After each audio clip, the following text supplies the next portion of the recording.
Already late हो चुके हैं। कितने बजे रे? पौने 7 बजे, 6 बजे निकलना था, तो अभी जल्दी जल्दी निकलते हैं, बाद में बातें करेंगे। कैसा लग रहा है दोस्तों? बहुत अच्छा। इलेक्ट्रिक गाड़ी में पहली बार बैठी यार, क्या दिख रहा है? अरे इधर टांगा भी है।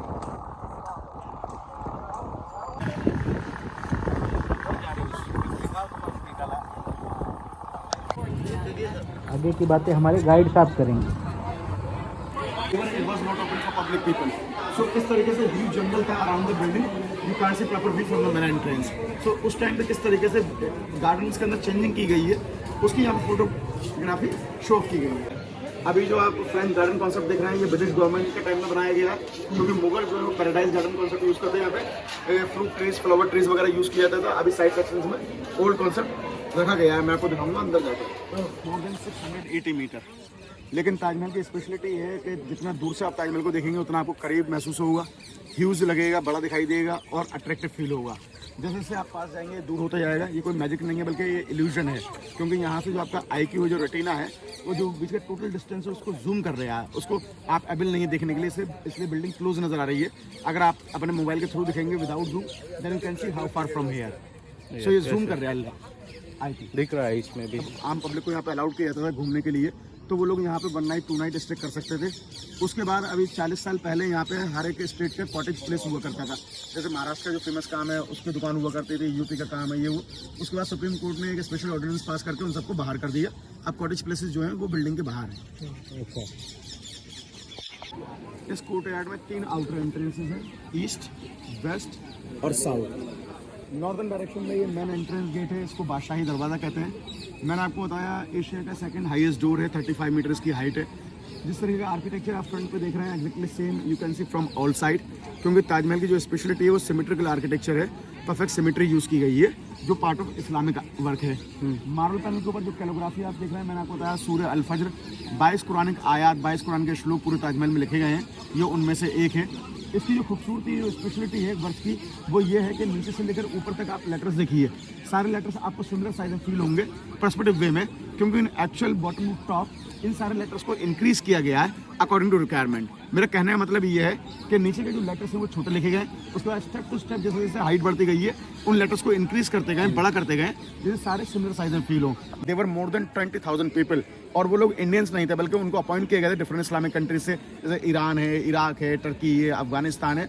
तो मोहम्मद ईसा Afandi was one of them.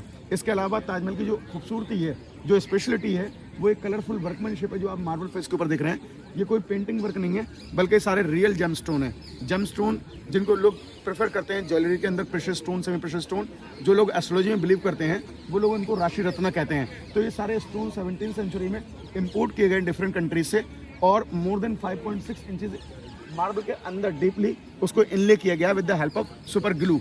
ये आर्ट इटली की है। 17वीं सेंचुरी में मुगल रूलर ने इस आर्ट को इंडिया अडॉप्ट किया था ईरान के थ्रू, और इटालियन लैंग्वेज में इस आर्ट को पेत्रादूरा कहते हैं। That means hard stone. Pietra dura. So यही pietra dura art work at present time Agra में बनाया जाता है और पूरे वर्ल्ड में सेल किया जाता है। Actually we are promoting this art at present time, generation to generation, like a father to सन।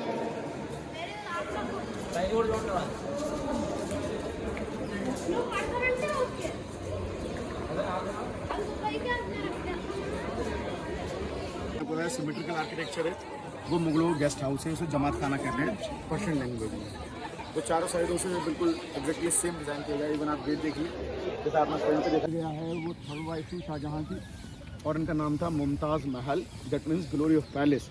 मुमताज़ महल के जो ग्रैंड पेरेंट्स थे वो ईरान से माइग्रेट होकर अकबर के टाइम में इंडिया आए थे। ओरिजिनली मुमताज़ महल पर्शियन ब्लड थी, और शी वॉज अ शिया मुस्लिम। वो शिया मुस्लिम थी, एक्सेप्ट शाहजहाँ सुन्नी डायनेस्टी को बिलोंग करते थे। सो मुमताज़ और शाहजहाँ की जो मैरिड लाइफ है वो 19 ईयर्स रही। 19 साल की मैरिड लाइफ के बाद मुमताज़ महल की डेथ 1631 में 39 ईयर्स में 14वें बच्चे की डिलीवरी पे बुरहानपुर में हुई, जो MP का पार्ट पड़ता है, ताप्ती रिवर महाराष्ट्र बॉर्डर पड़ता है। अच्छा। 1631 में शाहजहाँ ने इस बिल्डिंग का फाउंडेशन रखा।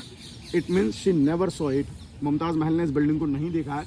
यही वजह है कि ताजमहल को सिंबल ऑफ लव क्यों कहा जाता है, क्योंकि जिस खूबसूरत लेडी के लिए ताजमहल को बनाया गया है, उन्होंने इसको अपनी ज़िंदगी में नहीं देखा है। मुमताज़ महल की मेमोरी बनवाया गया, उनको बर्ड करने के लिए, दफनाने के लिए। 1631 से लेकर 1653 शाहजहाँ ने 22 साल स्पेंड किए इस पूरी बिल्डिंग को बनाने के लिए। 20,000 क्राफ्टमैन्स ने ताजमहल के अंदर काम किया और 4 करोड़ रुपए 17वीं सेंचुरी में as a construction cost Taj Mahal के ऊपर स्पेंड की गई। ये ज़मीन इंक्लूड नहीं की गई है इसके अंदर, क्योंकि ज़मीन जो है ये गिफ्टेड है, एक्सचेंज की भी प्रॉपर्टी है। 4 करोड़ रुपए 17वीं सेंचुरी में, जिस टाइम पे अगर आप गोल्ड कॉस्ट की बात करेंगे तो आप 1 तोला सोना, क्योंकि सोना और जो सिल्वर है, चांदी, उसकी जो सेलिंग परचेसिंग मुगल टाइम में, ब्रिटिश टाइम में होती थी, वो ग्राम में ना होकर बल्कि तोला में होती थी। 1 तोला इक्वल 11.6 ग्राम, जिसकी कॉस्ट 20 पैसे हुआ करती थी। 20 पैसे में आप 1 तोला सोना खरीद सकते थे। So according to current gold cost में भी अगर आपको सेकंड ताजमहल बनाना है, सो अप्रोक्सीमेट जो आइडिया है कॉस्ट का, वो that is more than 39 billion $, except the land cost. 39 billion dollar से ज़्यादा खर्च करने होंगे आपको अगर हुबहू same building at present time आपको बनानी है। टर्की से बुलवाए गए थे, इनका नाम था मोहम्मद ईसा अफंदी, और उनके जो 4 फादर हैं उन्होंने टर्की में ब्लू मॉस्क डिज़ाइन की है। ये दोनों सेम फैमिली को बिलोंग करते हैं।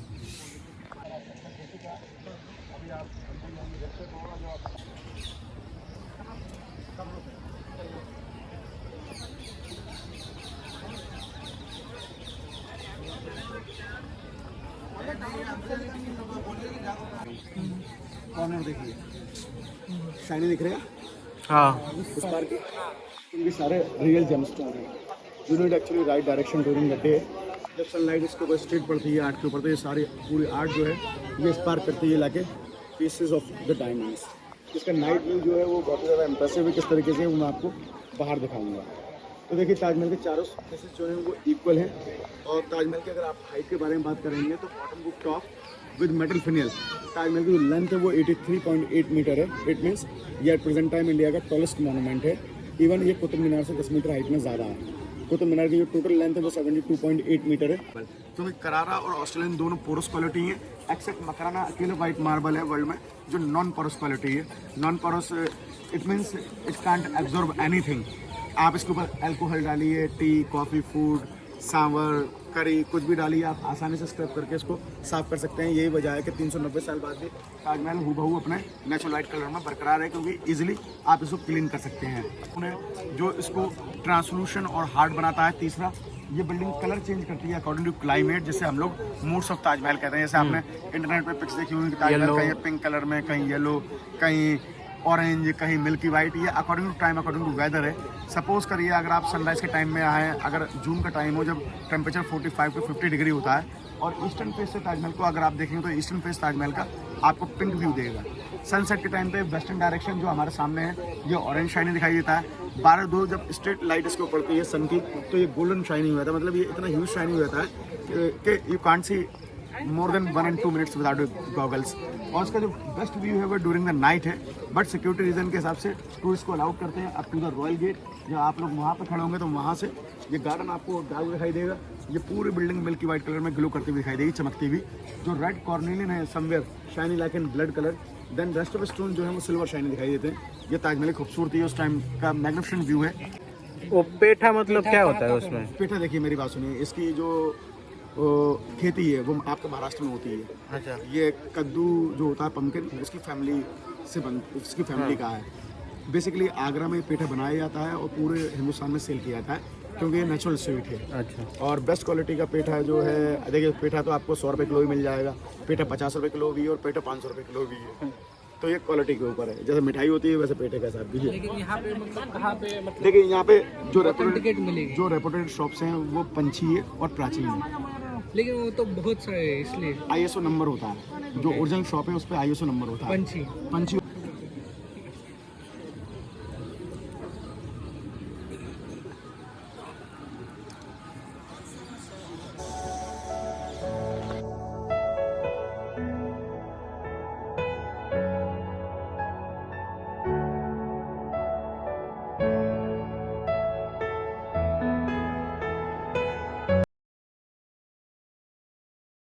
यहाँ पे व्यू पॉइंट है, इसको हम लोग मेहताब बाग कहते हैं। मेहताब मून को कहा जाता है और बाग गार्डन को मेहताब बाग मून गार्डन। ये बेसिकली हेल्पफुल प्लेस है उन लोगों के लिए जो लोग फ्राइडे को ताजमहल विजिट करने के लिए आते हैं, क्योंकि ताजमहल बंद रहता है तो लोग प्रेफर करते हैं मेहताब बाग को ताजमहल का व्यू देखने के लिए, क्योंकि ताजमहल चारों साइड से सिमिलर डिज़ाइन किया गया है।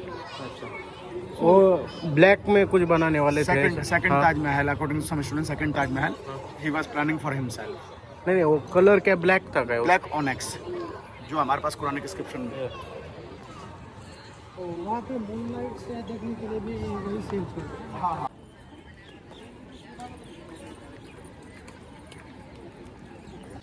ताजमहल में घूम के तो आ गए। ये दोनों की तरफ और मेरी तरफ देख के ऐसा लग रहा है कि पैर दर्द कर रहे हैं।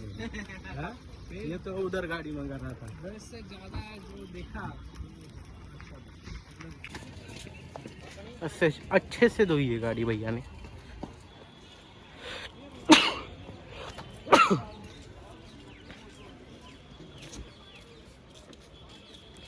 भैया तो नजर नहीं आ रहा है। ताजमहल देख के निकल चुके हैं। अभी भूख लगी है सभी को, तो खाना तो नहीं, नाश्ता करने जाएंगे। 2 किलोमीटर आगे कुछ दिखाई दे रहा है, बीकानेर वाला स्नैक्स। और उसके बाद निकलेंगे आगरा फोर्ट के लिए। आगरा फोर्ट यहाँ से करीब 3-4 किलोमीटर ही है। सरल जाए ना, सीधा सीधा शहर का रास्ता। नक्की ना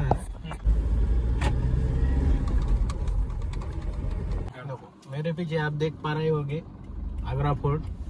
अभी यहाँ पे पार्किंग में गाड़ी लगा के फिर से जाएंगे आगरा फोर्ट। आगरा फोर्ट पे आ चुके हैं। आगरा फोर्ट देखते बहुत बड़ा लग रहा है यहाँ से। आगरा फोर्ट देख के निकल चुके हैं। यमुना एक्सप्रेसवे पकड़ के अभी सीधा चंडीगढ़ नोएडा से उतरेंगे, क्योंकि हमारी गाड़ी वहाँ पे अलाउड नहीं है। 10 ईयर उसका पास हो चुका है डीजल गाड़ी का। तो अभी यमुना एक्सप्रेसवे पकड़ते हैं।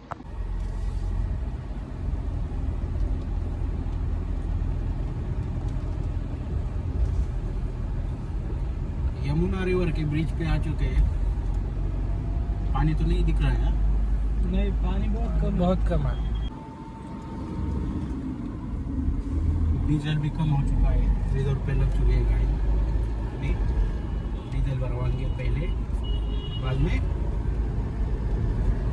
यमुना एक्सप्रेस में पहली बार जिंदगी में वे टू चंडीगढ़। वही चंडीगढ़। यहाँ से दिल्ली नहीं, चंडीगढ़ के लिए राइट टर्न ले रहे हैं। लेकिन यहाँ पे ट्रैफिक बहुत ही गंदा है। बहुत टू व्हीलर वाले इधर उधर से डाल रहे हैं।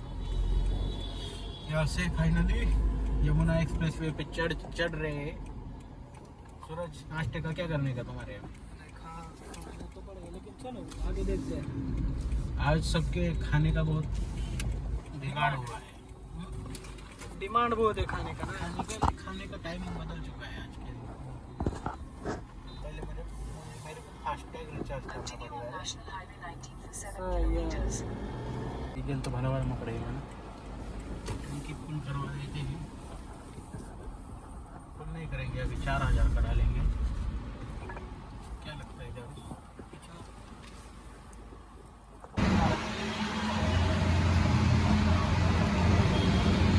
ये देखो, ये हरामी ऐसे में बैठ के उंगलियां कर रहा है। हम यहाँ पे काम करते हैं। ऐसा है क्या? 4000 का डीजल डरवाने को बोला है। पेमेंट कर, पिकअप लो।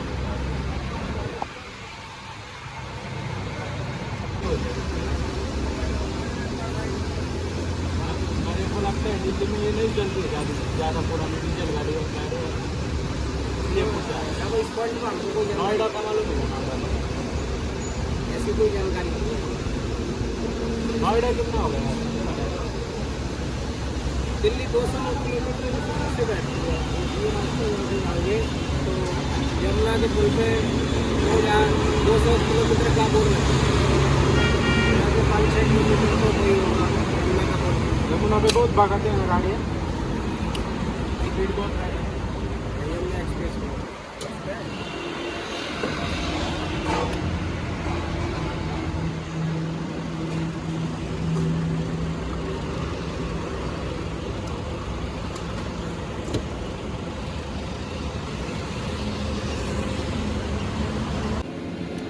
एक छोटे से ढाबे में आए। क्या नाम है रेस का भाई? माँ कैला देवी, कमला देवी नहीं, कैला देवी ढाबा। देख रहे हैं अभी क्या ऑर्डर करेंगे। आज के ऑर्डर ये भाई साहब ऑर्डर करेंगे। बोलो बोलो जल्दी बोलो, किसी को जब सबसे ज़्यादा भूख लगी है।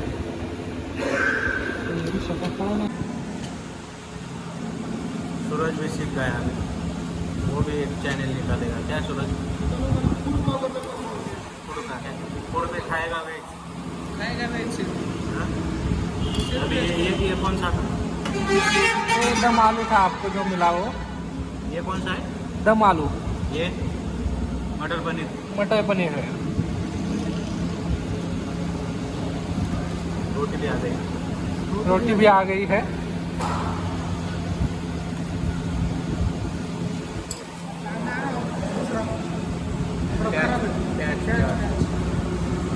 टेस्ट करके बताते हैं अभी कैसा है, लेकिन बहुत गर्म है। ये थोड़ा ठंडा है, ऐसा ही करते हैं ना जो।